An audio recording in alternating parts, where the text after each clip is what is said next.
I never expected my sister's wedding to end with her palm striking my face, but there I stood in the Waldorf Astoria ballroom, 200 pairs of eyes fixed on the red mark blooming across my cheek. The crystal chandeliers sparkled overhead, casting fractured light across champagne glasses that had frozen halfway to parted lips. A waiter's tray clattered somewhere in the sudden silence. Blythe's voice still rang in the air. "You're nothing but selfish." My sister, the bride, trembled in her designer gown, her perfectly manicured hand still raised. Camden smirked beside her, his new gold wedding band catching the light. The string quartet had stopped playing mid-song, their bows hovering uncertainly above their instruments. I touched my cheek, maintaining the composure that 15 years of litigation practice had drilled into me. The sting wasn't from the slap, it was from what had led to this moment, just minutes before. "Renata."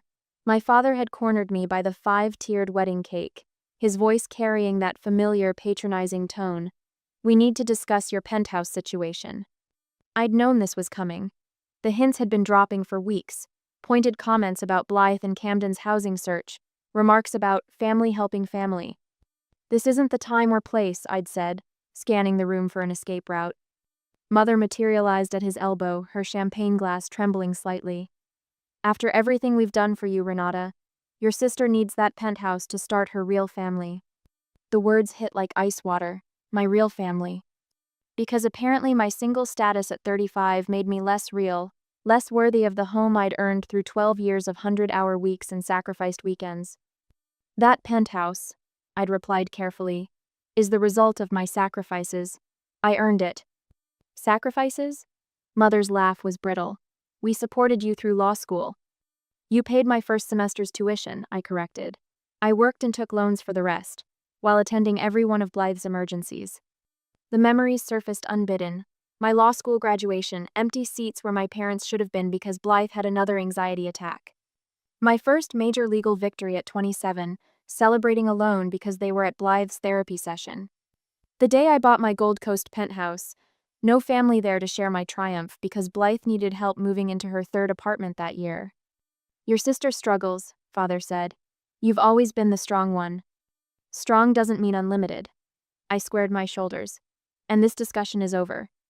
That's when Blythe swooped in, Camden trailing behind her like a smug shadow.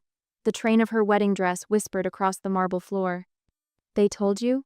Her voice carried that familiar whine. "About the penthouse? I knew you'd understand, Rennie. Camden's firm is restructuring, and the market is so awful." I said no. The silence that followed was sharp enough to cut. "No?" Blythe's perfect makeup couldn't hide her mounting color. But we need it. We're starting a family." "Then start it in a home you can afford." The words came out steady, measured. "My answer is no." That's when it happened. Blythe's face contorted, tears threatening her mascara. "You're nothing but selfish." The slap echoed across the ballroom. Phones appeared like fireflies, recording the moment. I heard giggling from Blythe's bridesmaids' table. Saw my parents' studied silence. No defense for their eldest daughter. From table 9, Judge Thompson set down his fork deliberately. Sarah Williams, the Tribune reporter who'd covered my last big case, was already reaching for her notepad. They'd witnessed everything. My cheek burned, but my hands were steady as I reached for my phone. This wasn't just about a slap. This was about years of enabling, of expectations, of treating my success as a resource to be mined for Blythe's benefit. The ballroom remained frozen, waiting for my response. Would I scream, create a scene, break down in tears? I did none of those things. Instead, I opened my messaging app and began to type. Because while they might see me as the family ATM, they'd forgotten one crucial detail. I wasn't just their dutiful daughter anymore. I was Renata Carlisle, litigation attorney. And I'd learned long ago that some battles aren't won with screaming, they're won with documentation, witnesses, and carefully chosen silence. Let them think they'd won this round. The string quartet started playing again, nervous notes filling the awkward silence. Guests returned to their champagne, though their eyes kept darting my way. Blythe's tears had already started, right on cue, Camden pulling her close as she buried her face in his shoulder. My mother stepped forward, hand outstretched. "Renata, dear, let's not..." I held up my hand, stopping her mid-sentence. The gesture was calm, controlled, and absolute. Then I turned and walked toward the exit, my heels clicking against marble in perfect rhythm. Behind me, whispers rose like smoke. They thought they knew me, the reliable daughter, the successful sister, the endless resource. But they'd forgotten something essential. I didn't become a top litigator by backing down from a fight. And this fight was just beginning. The marble hallway outside the Waldorf's grand ballroom offers blessed silence after the charged atmosphere inside. My phone feels cool and solid in my hands as I lean against a gilded mirror, its ornate frame pressing into my shoulder blade. The red mark on my cheek has already begun to fade, but the weight of what just happened settles heavy in my chest. I open my secure messaging app and type to my private professional group chat. Documented incident at sister's wedding. Physical assault, slap, following demand to surrender property. Witnesses include Judge Thompson, Tribune reporter Sarah Williams. Family attempting coerced property transfer. Preserving evidence. Advice welcome. My thumb hovers over send for just a moment before pressing down. The message whooshes away and I watch the little dots appear as my colleagues begin typing responses. Miss Carlyle. Judge Thompson's measured voice makes me look up. He stands in the hallway's arch, his bow tie slightly askew, holding 2 glasses of water. He offers me one. I saw everything, Renata. His use of my first name carries the weight of 15 years of courtroom rapport. That was assault, plain and simple. And the property demand. He shakes his head. You have options. Thank you, Your Honor. I accept the water, knowing better than to discuss potential legal action with a sitting judge. But his presence here, his quiet support, speaks volumes. Renata? Sarah Williams appears at his elbow, reporter's notepad already in hand. Her sharp eyes take in the scene. The judge, my composed stance, the phone still recording evidence. This isn't right. What happened in there? It fits a pattern, doesn't it? The question hits closer than she knows. Last year's emergency flashes through my mind. Blythe sobbing over FaceTime about her mounting credit card debt. Our parents emptying $80,000 from their retirement account to cover it. She's having such a hard time.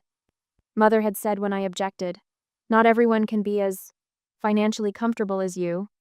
Comfortable. As if 100-hour weeks and sacrificed relationships were comfortable.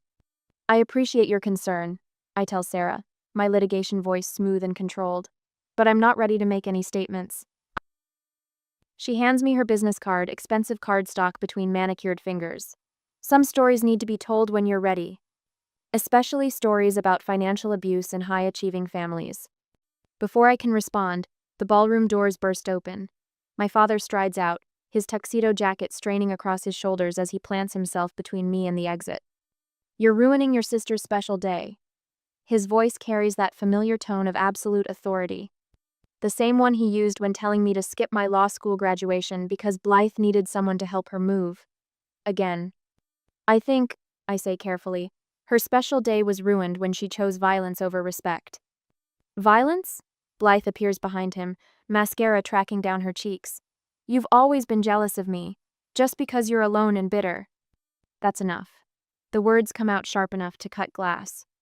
Mother materializes next, her social smile firmly in place despite the drama unfolding. Darling, give her the keys or don't come home for Christmas. It's that simple. Simple. Like missing my first Supreme Court argument was simple because Blythe had another anxiety attack. Like watching them drain their retirement for her shopping addiction was simple. My phone buzzes, messages flooding in from my law partners. Michaela's name appears first. Just saw the video. I always knew your family was toxic. Need backup?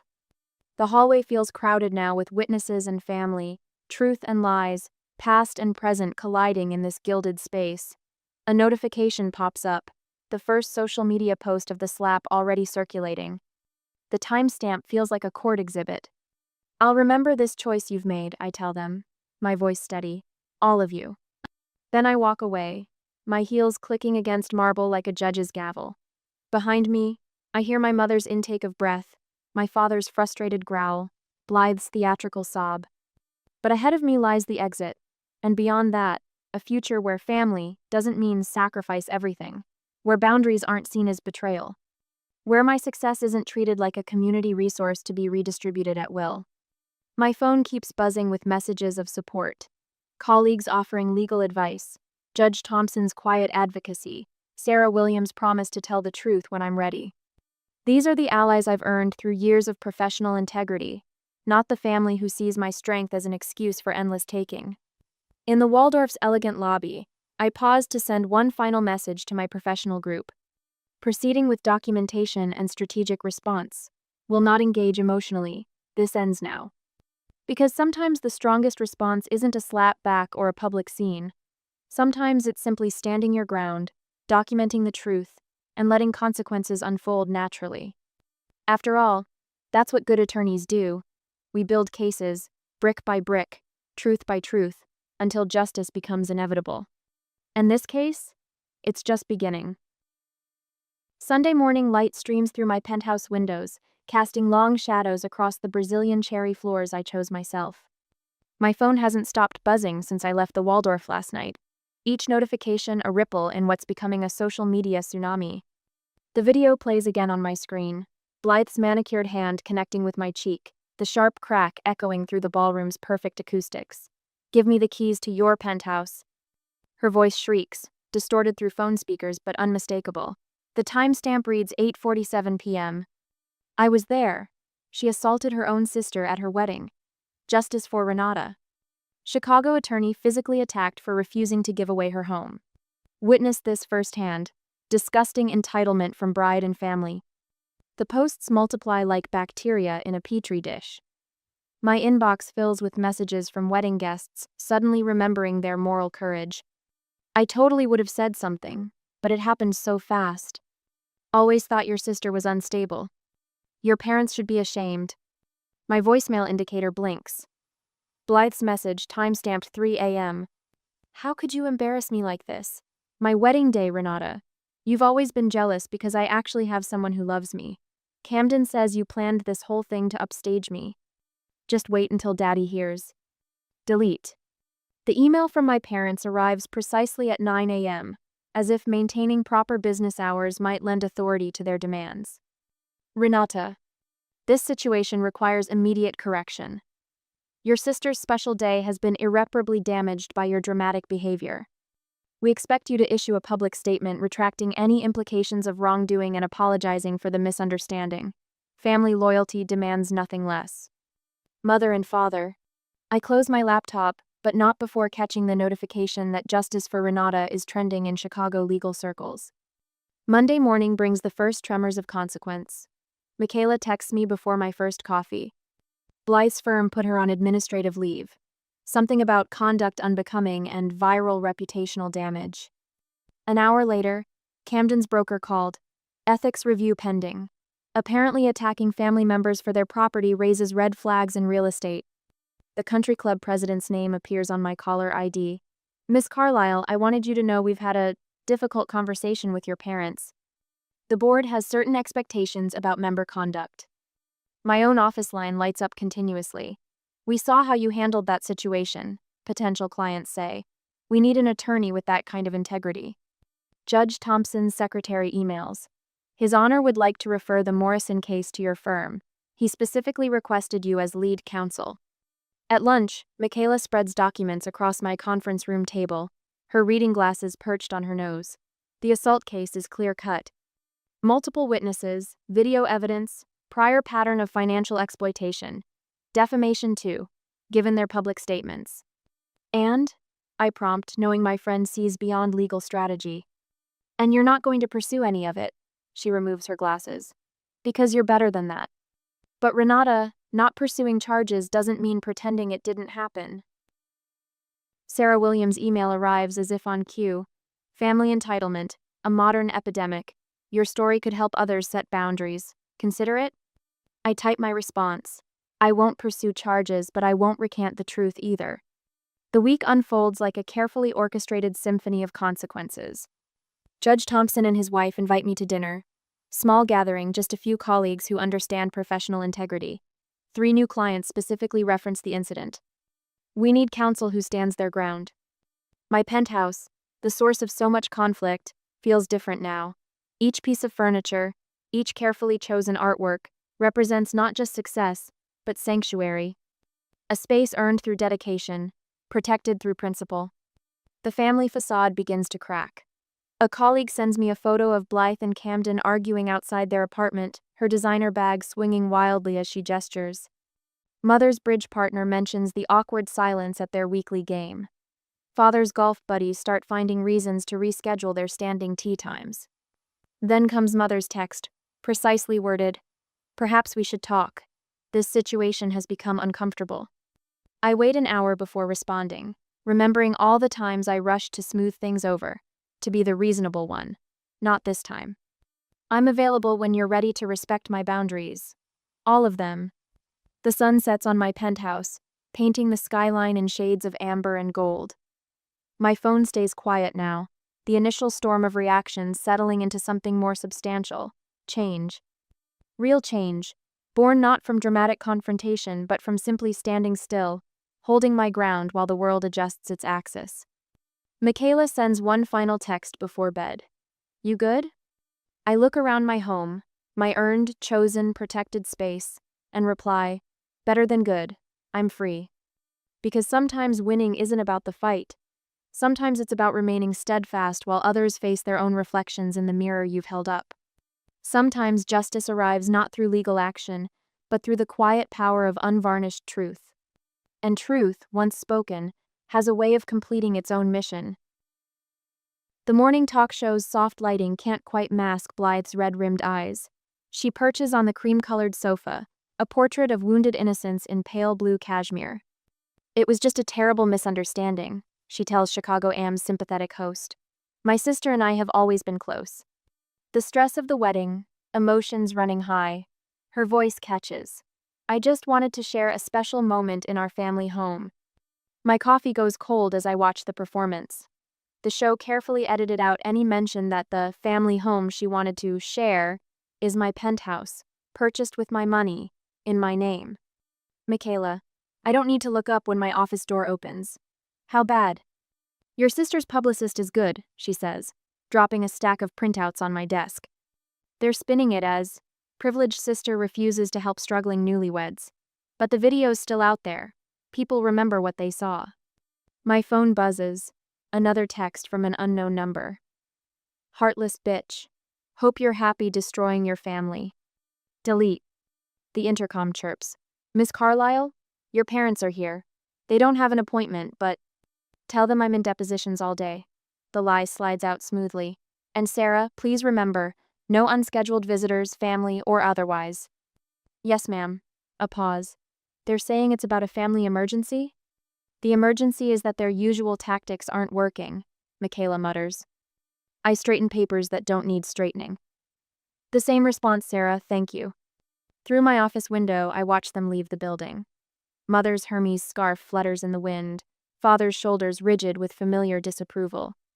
They pause by their Mercedes, clearly expecting me to rush down to make things right, like always. Not this time. The Chicago Legal Monthly arrives on my desk that afternoon. Our firm's feature article leads with a photo of me in court, focused, professional, commanding. The piece never mentions the wedding incident, but Judge Thompson's quote speaks volumes. In an era where personal integrity often takes a backseat to expediency, attorneys like Renata Carlisle remind us that true success is built on unwavering principles. My email pings with meeting requests from 3 Fortune 500 companies. "Your reputation for ethical leadership impressed our board," one CEO writes. Camden's LinkedIn update appears in my feed. "Seeking new opportunities in luxury real estate." The comments below are telling: canceled contracts, concerned clients. Consequences have their own gravity. "Did you see this?" Michaela forwards Sarah Williams' latest article.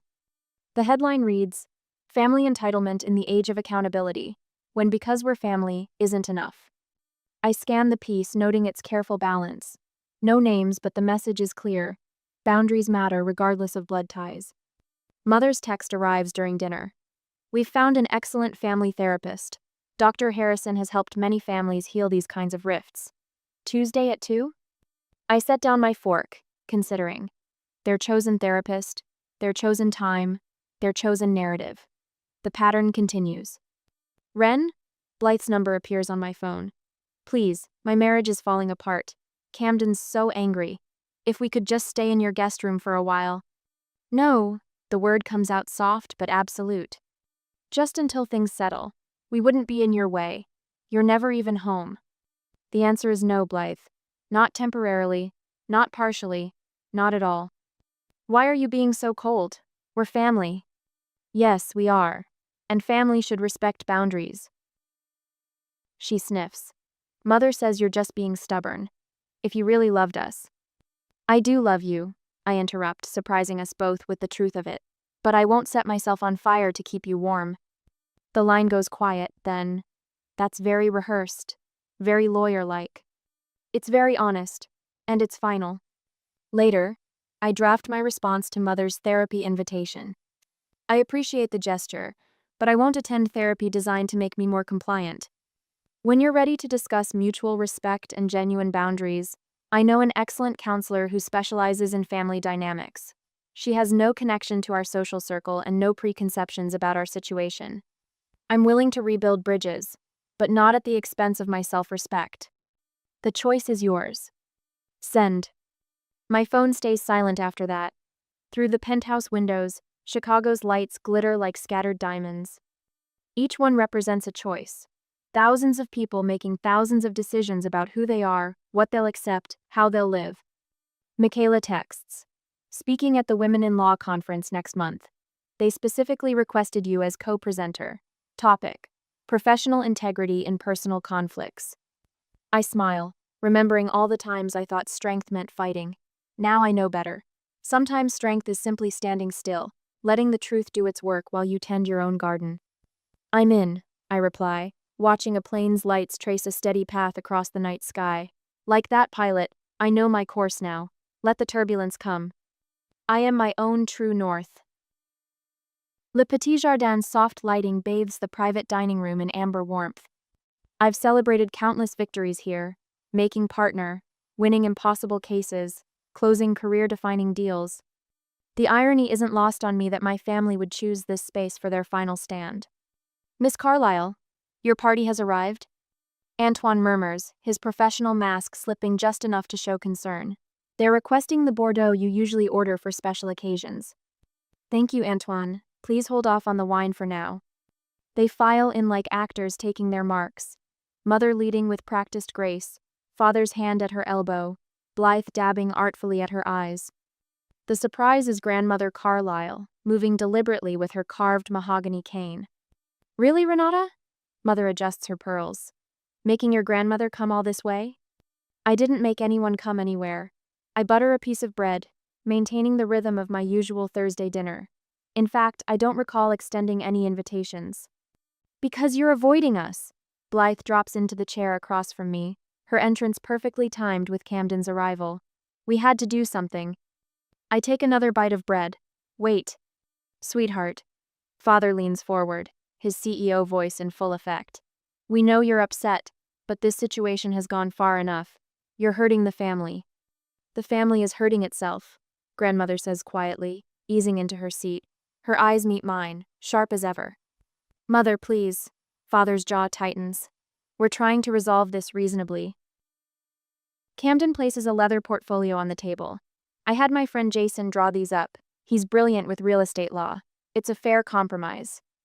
A compromise implies mutual negotiation. I observe, finishing my bread. Don't be difficult, darling. Mother's smile stretches thin. We've already told the Worthingtons you're helping Blythe and Camden get established. Everyone's so relieved you're being sensible. My phone buzzes. Michaela's text. Backup documentation delivered to Judge Thompson's chambers. Green light whenever you need it. I dab my lips with the napkin, taking in the tableau before me. My family, arranged like a society portrait, waiting for me to fall in line. How many times have I seen this scene? How many times have I yielded? Let me share some documentation of my own. I open my briefcase, removing a precisely organized folder. First, statements from 12 wedding guests regarding the unauthorized entry attempt. Second, security footage from my building showing 3 subsequent attempts. Third, transcripts of 17 phone calls containing threats and emotional manipulation. Threats? Blythe's voice rises. We were trying to reason with you. The law has very specific definitions of harassment and coercion. I continue methodically. Judge Thompson was particularly interested in the pattern of escalation. You went to Thompson? Father's face reddens. About a family matter? When family matters become legal issues, yes. I meet his gaze steadily. Just as Blythe's former employer felt compelled to address her actions when they affected their professional reputation. The color drains from Blythe's face. What do you mean, former employer? The termination letter should arrive tomorrow. Your public attempts to manipulate the situation violated several ethics clauses. I turned to Camden. Similarly, the Real Estate Commission found your recent behavior concerning enough to warrant a 6-month probation. You vindictive bitch! Camden half rises, but Father's hand clamps his shoulder. And the club? Mother whispers, her fingers white around her water glass. The board made their own decision after reviewing the facts. I merely provided documentation when asked. You've ruined everything. Blythe shoves back her chair, mascara tracking down her cheeks. We're your family. You were supposed to help us. I tried. The words come softly, weighted with years of trying. I offered career guidance, professional connections, emotional support, but it was never enough, was it? You wanted the rewards without the work, the success without the sacrifice. Sacrifice? Father's laugh is bitter. We always knew you'd use your success against us. Your mother and I sacrificed everything. What exactly did you sacrifice, Lorraine? Grandmother's voice cuts through the tension. Your daughter worked 3 jobs through law school. She built her practice while you focused on country club committees.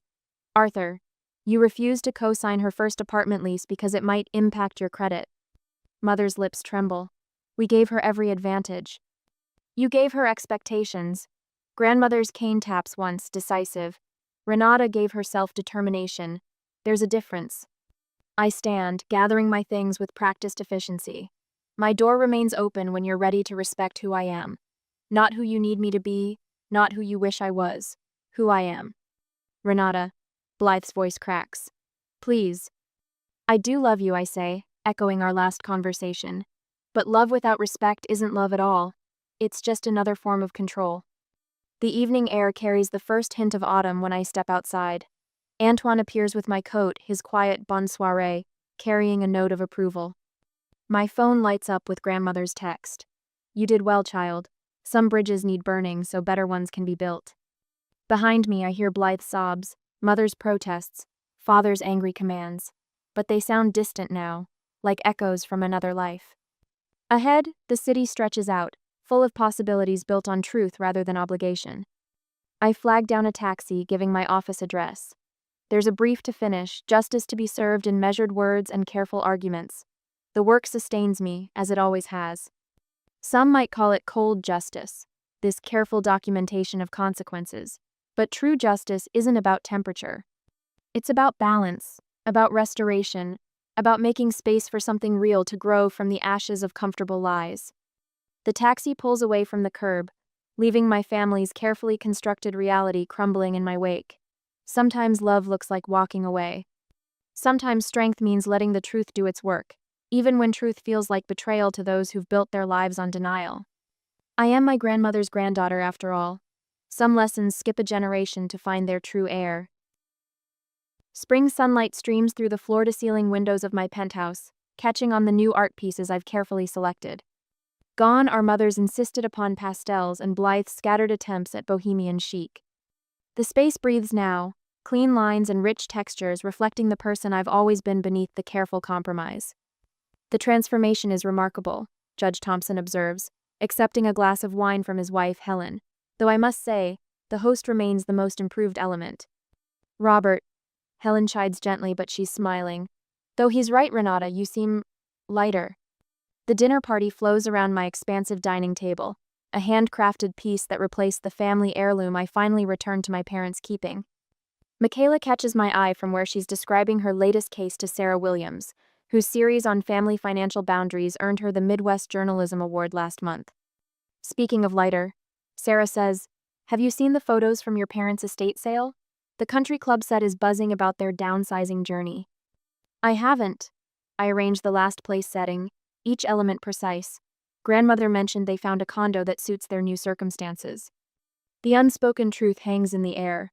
Their circumstances changed dramatically after covering Blythe's mounting debts.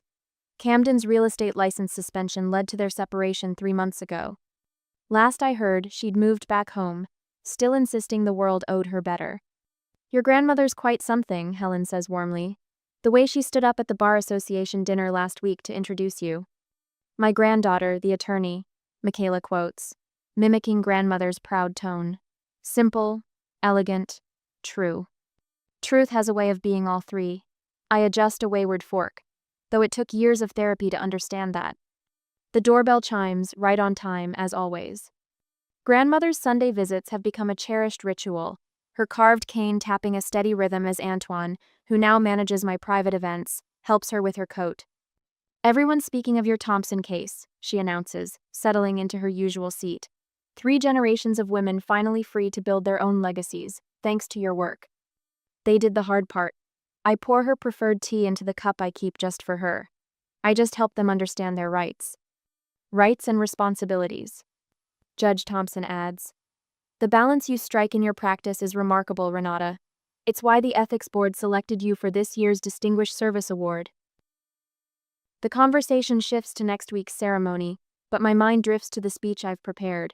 How do you distill decades of learning into 5 minutes?